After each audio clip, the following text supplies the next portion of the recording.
السلام علیکم ورحمت الله وبرکاته. مرګرو الله دې وکړي تاسو ټول برابر کړو او جوړ سئ. دوستانو په دغه ویډیو کې تاسو یو نوی راپورټ دروخه ما ډیره خوندور راپورټ دی. که چیرې ستاسو په نوم باندې چا فیسبوک آی ډي جوړه کړې وي یا ستاسو څخه یې فیسبوک آی ډي هیک کړې وي، تاسو په اسانۍ سره کولی شئ دوستانو په دغه یو راپورټ سره هغه آی ډي له منځه ویسئ او ورختمه یې کړئ. نو دوستان دغه ریپورټ به تاسو بې ځایه نه کاروئ. نو ډېر خوندور راپورټ دی دوستانو، نوی راپورټ دی. نو ملګرو وخت مو ونیسمه، زه د ویډیو په طرف ویډیو شروع کوو.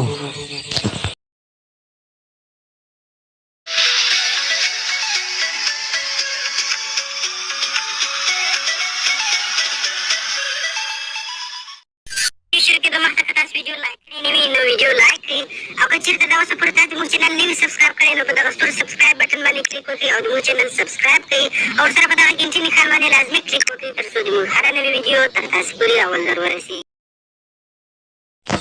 نو دې لپاره دوستان تاسو خپل موبایل کې غټ انیشن فیسبوک را خلاص کړئ. کله چې فیسبوک را خلاص کړئ په دغه فرینډ ریکویسټ بټن چې تاسو ته ښکاري په دغه باندې کلیک وکړئ او په آل فرینډ باندې کلیک وکړئ. دې څخه وروسته تاسو دوستانو هغه کس انتخاب کړئ چې غواړئ په هغه باندې راپورټ ترسره کړئ. او زه ورته دوستانو دغه کس انتخابوم او غواړم په ده باندې راپورټ ترسره کړم. نو لږ انتظار ته کوو دوستانو تر څو د آی ډي را خلاصه شي موږ ته. دغه د آی ډي دوستانو نه خلاص شو. دوستان تاسو په کاپي لینک باندې کلیک وکړئ. په کاپي لینک باندې کلیک وکړئ، بیک وشئ او په فایند سپورټ ان ریپورټ پروفایل په دې باندې کلیک وکړئ او په پیک اکاونټ باندې کلیک وکړئ. په پیک اکاونټ باندې کلیک وکړئ نو په سبمیټ باندې کلیک وکړئ. چې دغه علامه ورته نه وي علامه ډکمار به ورته ولګوئ. په سبمیټ باندې کلیک وکړئ. په سبمیټ باندې کلیک کول څخه وروسته دوستانو تاسو په نیکسټ باندې کلیک وکړئ او په نیکسټ باندې چې کلیک وکړو په ډن باندې کلیک وکړو، په ډن بټن باندې کلیک وکړئ.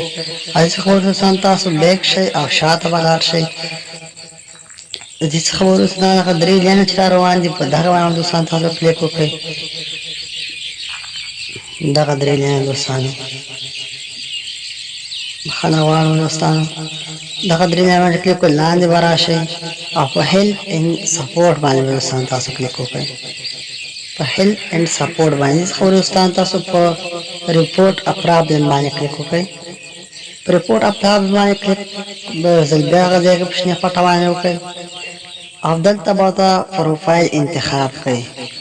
لاندې به راشئ او پروفایل به ورته انتخاب کړئ او دوستانو په دغه ځای کې به هغه لیکنه تاسو دلته به لومړی دوستانو تاسو هغه لینک پیسټ کړئ کوم چې کاپي کړی دی او د هغې څخه دوستانو ما سره یو لیکنه ده. که هر څوک غواړي هغه لیکنه غواړي نو ما ته په یوټیوب کې کمنټ پرېږدي نو زه به ورته لیکنه واستوم دوستانو. دغه لیکنه به تاسو کاپي کړئ دوستانو او دلته به یې پیسټ کړئ.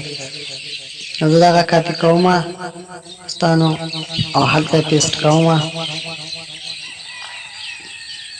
نو دا مې دلته پیسټ کړ دوستانو او په سینډ بټن باندې کلیک وکړئ. په دغه کونج کې